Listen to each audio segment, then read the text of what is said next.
And it occurred to me that there's something else at work besides what we do.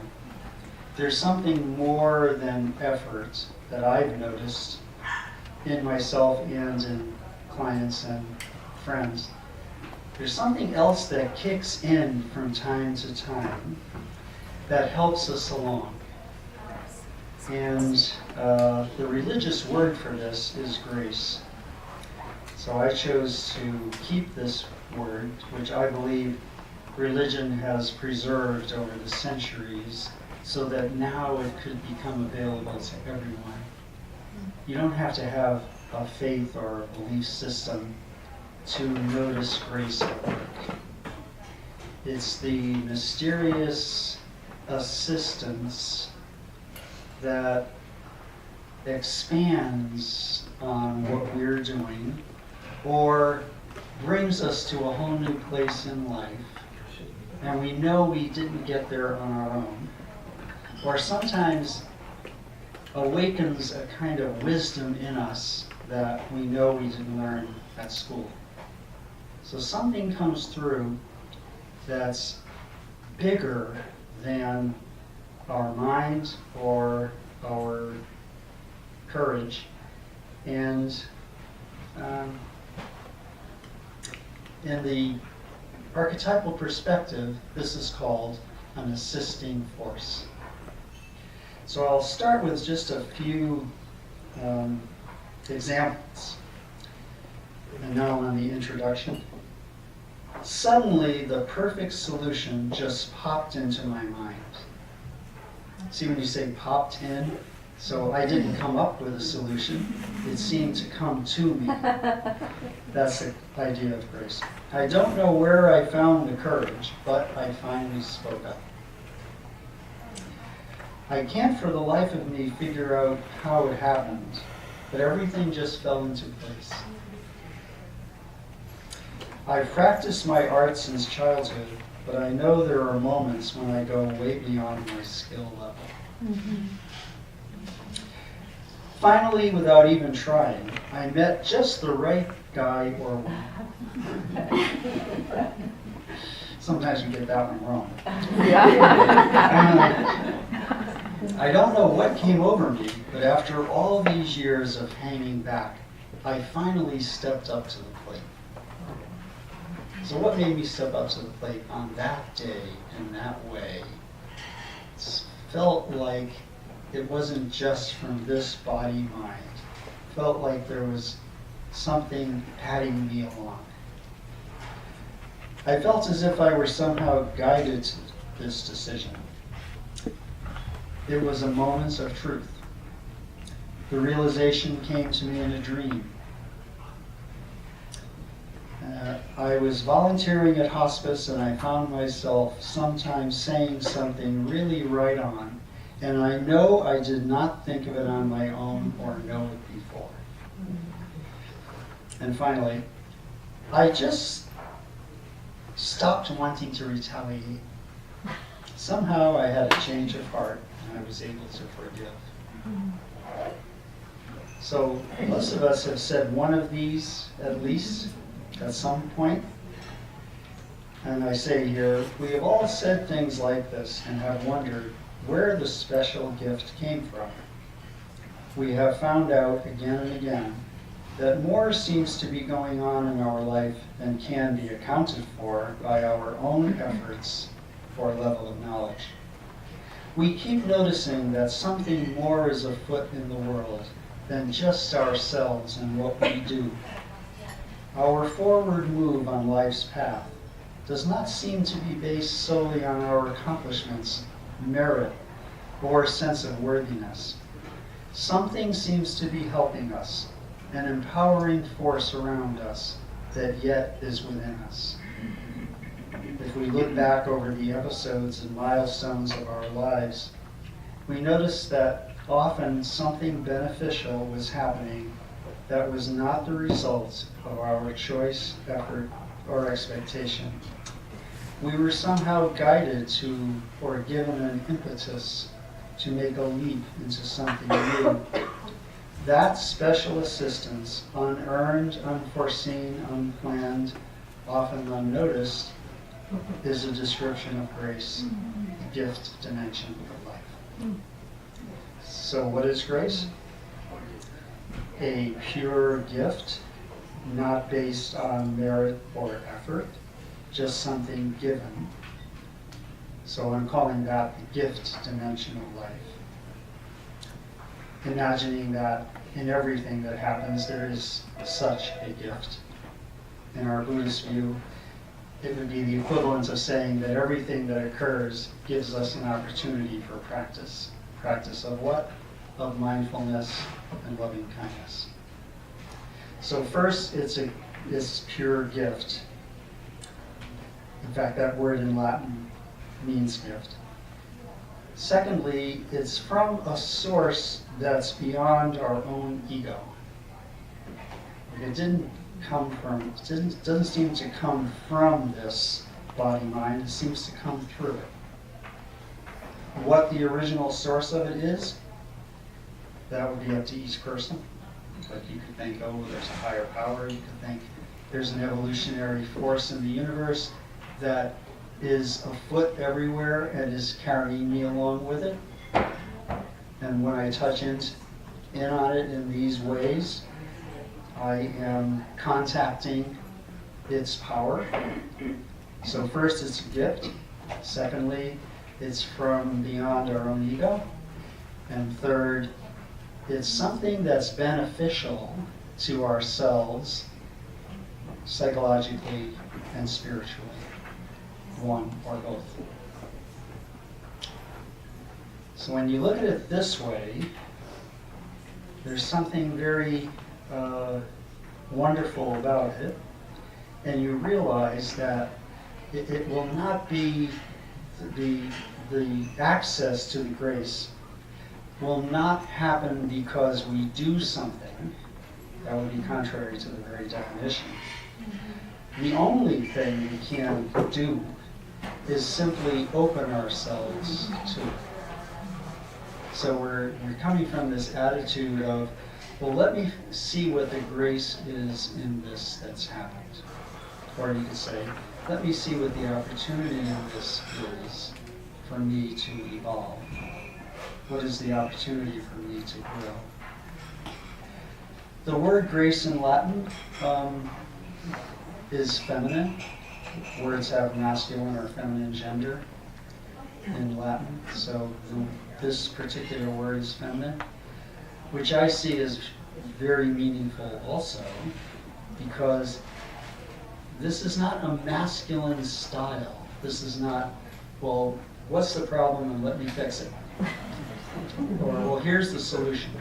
It isn't like that. It's much more elusive, mysterious, intriguing, and from that point of view, it has more of a feminine flavor to it. The word grace, obviously, it also means thanks, as in gracias. So it's gift, gratis, free gift, and gratitude. These are all from the same Latin word. So the first way of opening is to come from an attitude of gratitude. I am letting myself be more and more aware of how much I have to be thankful for. And the more I stay in that awareness, the more do I notice the graces coming through. So I'm going to open it up to questions, but I just want to mention how I work this out in the chapters. So I start with what is grace, and make the distinction between three kinds of grace. If you think of our life as a hero's journey of some kind, and heroic move that takes us through various struggles and then brings us to some type of completion or consummation, then this journey would begin with some kind of get up and go, then go through struggles, then find something that really matters and rest in it and bring it back to where you began. Graces come in each of those three places. So there's the grace that helps us move in a certain direction. There's the grace that helps us as we face things, struggles, and then there's the grace of finding. The true hero is the one who, at the end of the story, does not say, oh, I can really be proud of myself. I really did a good job on this one. He or she would say, oh, I did what I could do, but I really feel as if some kind of help came to me all throughout. That happened to Dorothy in The Wizard of Oz, in that final scene in Oz when she thinks that she's been left behind and that she'll never get home. And then the scarecrow sees the big pink bubble coming toward him. He says, oh, here's someone who can help us. That's the good witch. So that was needed. I mean, it was important that she didn't do all this on her own, that she received some kind of help from a power that can't be named, defined, or limited. Same thing in Pinocchio, lying on the beach at the end, waterlogged because he was in the whale. It's the blue fairy who comes. She makes him a real boy. You can't become a real boy just by his actions. It's the blue fairy that does it, feminine in both cases. See what I mean? Like we always knew there was grace, and we just didn't use this word. So I start with that, then I go to how effort fits in. Too much effort, not enough effort. Then I go to what is meant by destiny, fate, and luck. Luck would be the totally non-spiritual word for grace. Then I go to the gift of synchronicity, that's the main grace. The strange coincidences that happen that move us along on our path. Then I go to grace in the feminine, of course, and grace in the shadow, the dark things that happen. Grace in religion, grace in Buddhism, grace in nature, grace in ourselves, and graces in relationship.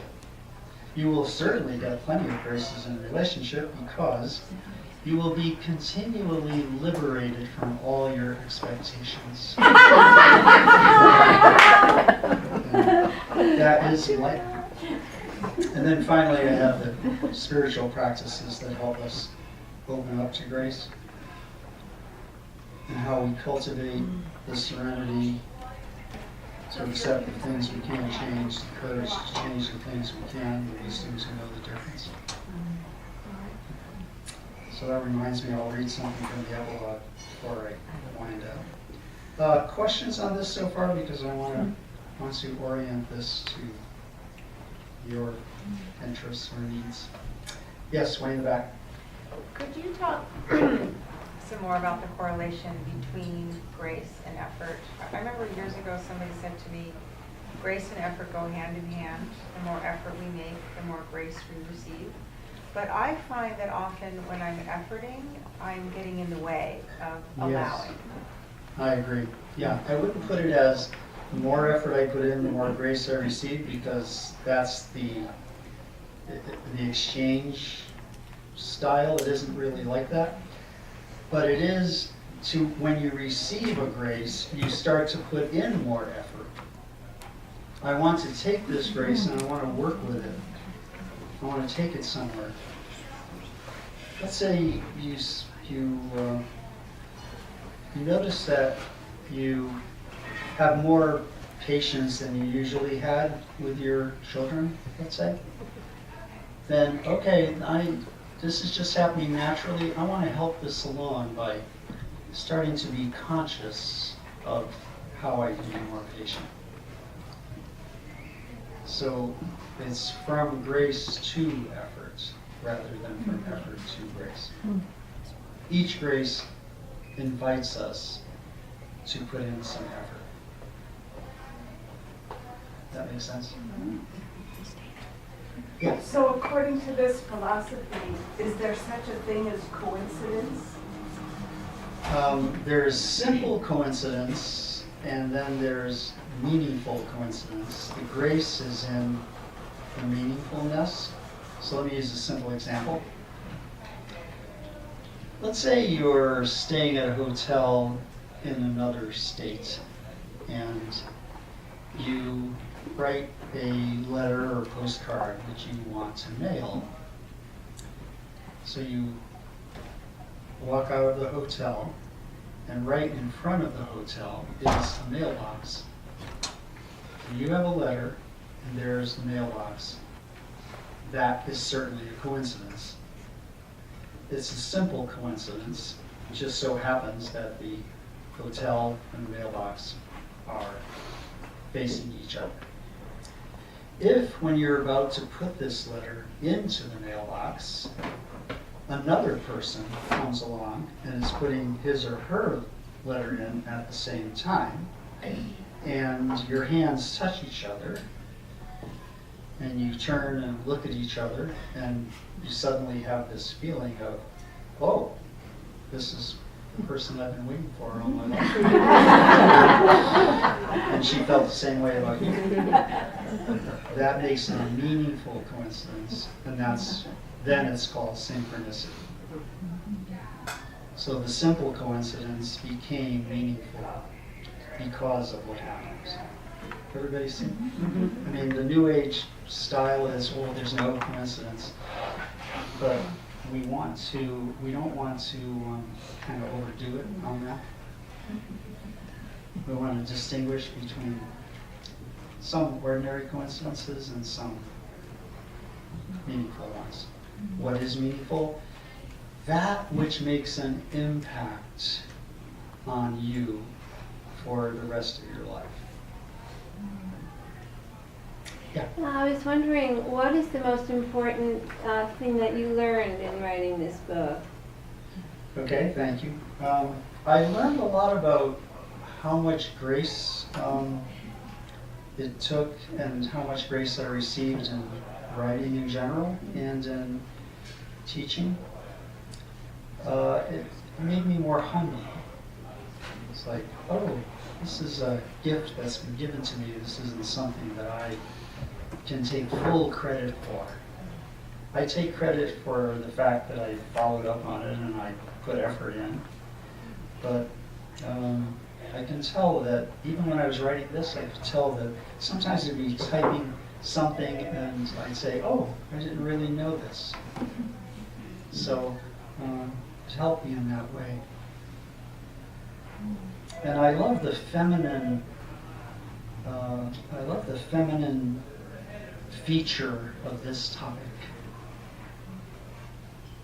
You know, the book How to Be an Adult sounds very masculine. You read it, I got all my lists of, well, this is how you become adult. Do this, do this. But this is more of, entering into a mystery rather than trying to solve the problem. There was another question. Yeah. Would you equate sophia with grace? Yes, and I mentioned that in here. Yes, she brought up about sophia. That's the Greek word for wisdom. And it also refers to the feminine, the divine feminine energy. It's the divine feminine that gives the graces. One of the titles of the Virgin Mary is, oh, almost forgot, Mother of Divine Grace. She mothers by mediating graces to us, that idea. And it isn't a matter of taking it literally, it's the recognition that you have to enter into a feminine style to open more and more to grace. which both men and women can do. Yeah. I think you may have started to answer this question, but I wondered if you might elaborate a little bit more about the evolutionary process of why this book now for you. Okay. Because I had put so much energy into various practices and how to do it, like how to be an adult, how to be an adult in relationships. And I thought, well, it's time for me to move away from that for a while and go into how do I open to what wants to happen. What wants to happen? That every one of us would manifest our Buddha nature. What is our Buddha nature? The feature of ourselves that is already enlightened, that is already free from the grasp of fear and desire. And there's something in us already established that way, and that when we open to it, it starts to show itself. That would be the equivalent in Buddhism of opening to grace. Yes. We can open to, oh, sorry. No, you first. Okay, we can open to grace, but then also asking for grace. Yes, I'm glad you brought that up. Another part of the opening is affirmations or prayers or aspirations, like ways of let me open myself to the grace of courage as I face this problem. Yes, that fits very well. Yeah. So kind of building on that, because my question was around the portal being gratitude and humility, and I wondered if love or passion played any part in the opening, or if they created interference. I would see it as fitting very well, because love is a caring connection, a way of living out the linkage, the connectedness that is in all of us. And so that in itself is an opening that moves us away from ego.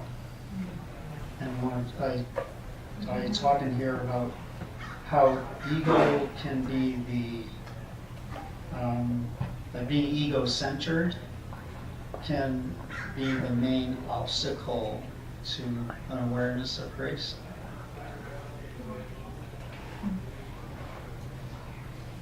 Because as long as I think, well, it all depends on me and I'm all there is and I'm it.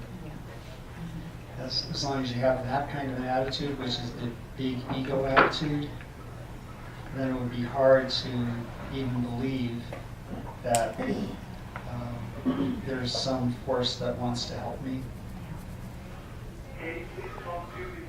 Something that, well, I describe it in here, something we know not what, that is always lovingly at work in my life, in our lives, we know not how, trying to make us more than we are yet, trying to make this world more than it is now. That would be my description of grace, without having to go into a theistic style. Although that can fit fine for that kind of orientation. Yeah.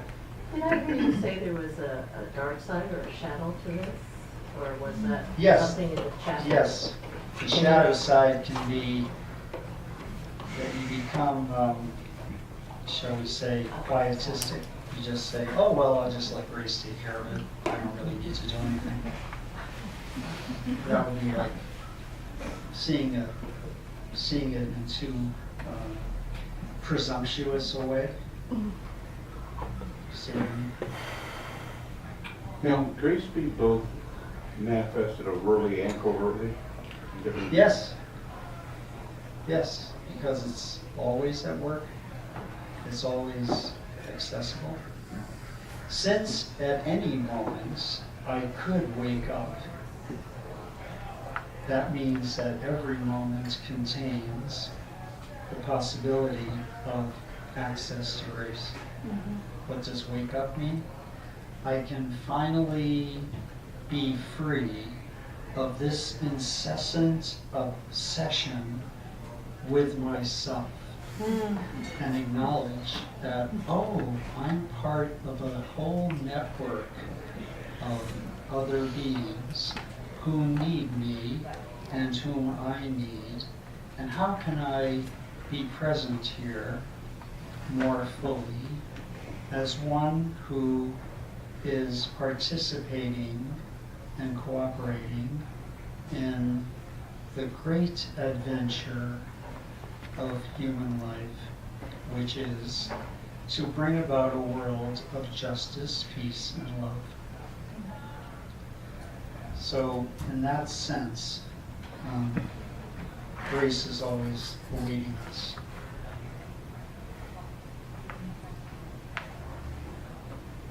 Yes? Is it okay to just call it luck? Because I consider myself incredibly lucky, but, Okay. taking it another step is really hard. And Is I'm very what? grateful for everything that I have. Yeah. But I don't know whether, I can take that other step. Okay. I'll go to I have my little section here on luck, and I'll tell you an interesting thing about the Greek goddess of luck. It's very interesting. Well, first of all, luck is meaningful chance. So by chance, playing poker, I received all at once a royal flush. So that's a meaningful chance because now I'm going to win the money. Luck is meaningful chance that leads us to a material or ego-advancing goal, whereas grace leads us to a spiritual goal. Luck helps us get more. Grace is a meaningful chance that contributes to the shaping of our destiny. Grace helps us be more. So luck helps us get more, grace helps us be more. So I'm distinguishing that way. Both offer an opportunity.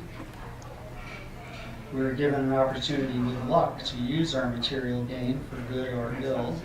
We are given an opportunity with grace to expand who we are and advance what we can become. Now, in ancient times, there was a goddess of luck. Her name is Tyche. That word just simply means luck or chance.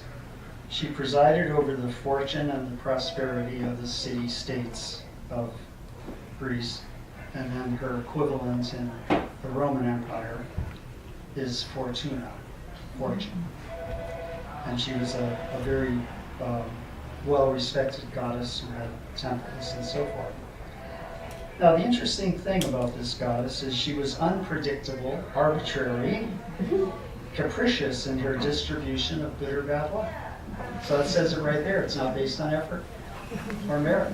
She just comes to whomever she wants. This is their belief. And all people could hope for was that she might be kind to them.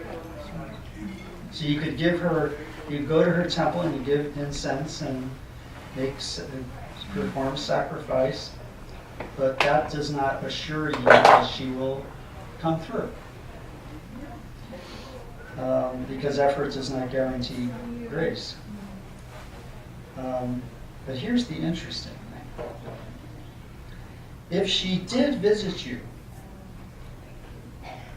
3 responses were required of you. First, you had to take something that she gave you and share it with the poor. 2, you could not boast that you're the one who made this happen. You had to tell everybody that you were thankful to her. And 3, you had to offer sacrifice at the temple. So acknowledge that it's come from power beyond yourself. make a sacrifice, and share what you received. If you did not do these three things, you were visited by her sister, a nemesis, goddess of downfall, retribution.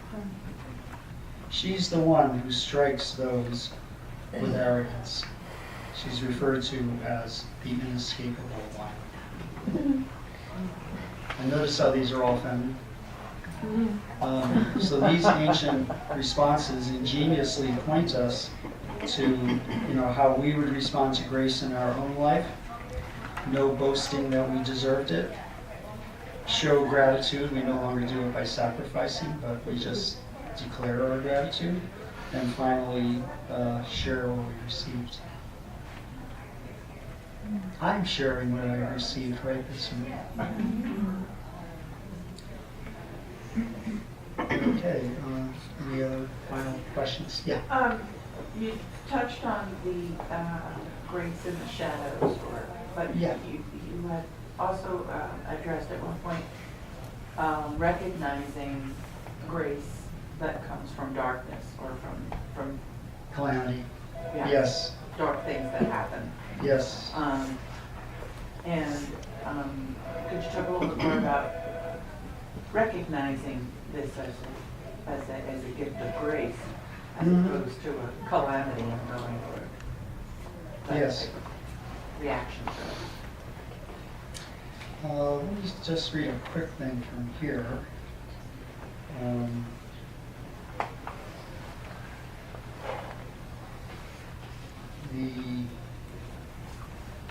The idea is that no matter how dark things become, dark in the sense of difficult or seeming to lack any possibility of hope, that no matter how much it looks like that there's an opportunity in it, a golden kernel of some type of advantage that could come to us, because first of all, we are accepting the given of life, that bad things happen to everyone, no matter how good you are, rather than I deserve good things because I have been good.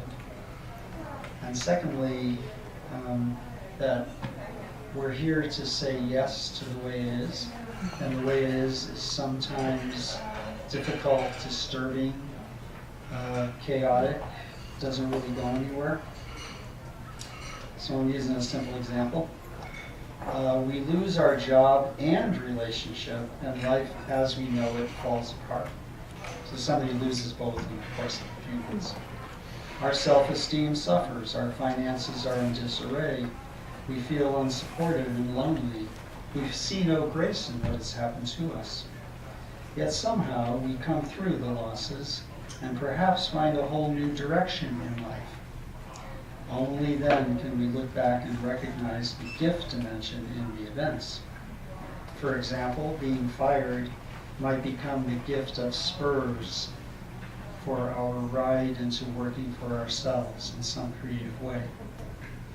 If we do not come through the loss with something new, because I didn't want it to sound like superstition, so I'm going to show the other side. If we did not come through the loss with something new, but we keep losing, we find out how brittle life and success really are. So we discovered the wonderful Buddhist principle of impermanence. So we still gain because we have encountered the spiritual truth of how the world is shaped and how fragile is its stability. It is only despair that can blind us to the gift momentum in our experience. The events cannot come through to us as a grace until we open to what next can bloom, no matter how minuscule the benefit or how long it takes to notice, receive, or be animated by it. The grace in dark events does not emerge magically, however. It can happen only when we join in the forward movement of grace and march into it fully. Then we more easily resurrect ourselves from our catastrophes. Thus, grace is the gift potential in what happens. When it offers itself, it's up to us to take advantage of that offering. We begin to do this when we give up being victims of circumstance, and when instead we honestly ask, what can I make of what happened? How can I work with this event so that it opens me to something new? How can this serve me and others? Part of getting to this point is cultivating the attitude of trust. If it happened, it must hold an opportunity. Or as Benjamin Franklin put it, the things that hurt instruct. So if that's how you want to, when you find yourself in the void or in chaos,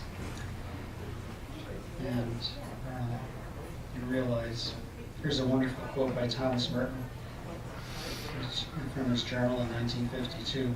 Suspended entirely, hanging, suspended entirely from God's mercy, I am now content that anything should happen. Imagine getting to that point. Instead of saying, now that I'm stably on firm ground, I'm open to everything. He doesn't say that. Hanging there, suspended, with nothing to go on except, oh, there's some merciful power up there holding me. It was at that moment that he thought to himself, oh, now I'm ready for anything. So profound, isn't it? Okay, so we'll have two last questions and then we'll move on. So Yeah. I'm gathering from what you said that you're steering people away from going to God for help or asking for grace from God. It's just the other entity such as the feminine. Is that what you're doing? It would be the divine feminine, but I have my whole chapter on how this works in religion. So for those who come from a religious base, it would be a lot of prayer. Oh God, give me the grace to accept the things I cannot change, etc. Yes, we would never underestimate that. Thank you for bringing it up. Okay, one last question. I'm interested in the use of the word forward in relation to grace, as if grace may actually be not one distinct entity in and of itself. It has a forward motion. And I linked that, maybe with correction from you, to consciousness. In other words, as we develop consciousness of our situation, we grow and we mature and we become more open to what is available to us at that time, and we are receiving. I'm also interested, though, in the concept of collective unconscious with you. And I'm wondering if you see any parallels between the development of the collective unconscious in society and grace. Yes, very much so. Coming from a Jungian perspective, she's bringing up the fact that we have a personal unconscious, which contains all the memories of our own history, going back to our childhood and coming forward to today. At the same time, as humans in the human family, we also inherited a, shall we say, collective memory or a collective set of gifts that go with being human. Just like all birds come in with the collective skill of building a nest. Each one builds a different kind of nest, but they all came in with that skill because it's in the collective psyche of birds. And in our collective psyche, there is a movement in two directions, where we have something in us that wants justice, peace, and love. And in our shadow side, collective shadow, we have something in us that chooses injustice, war, and hate. So we stand always with both those options ready for us. And the more we're conscious of grace, which takes us to the positive side, the more likely are we to go with our collective inclination toward making the world safe and peaceful, rather than having it be based on what in Buddhism are called the three poisons: greed, hate, and ignorance. So grace comes to us not only as individuals, but also in a collective way. And mainly that happens when we become more aware of our connection. I'm glad you brought up that question, because it's an important part of this. But I just want to end with a couple of paragraphs from my epilogue.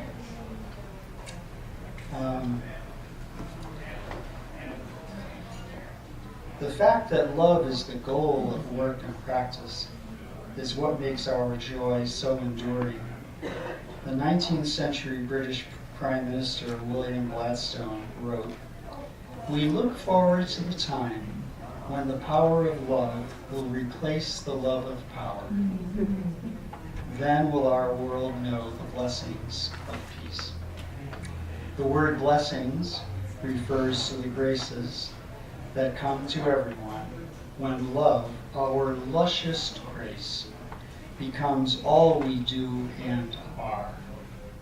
Now only grace abides, the tireless usher, still escorting us and every shimmering star into the single ceaseless smile of all that is or was or will be. Thank you.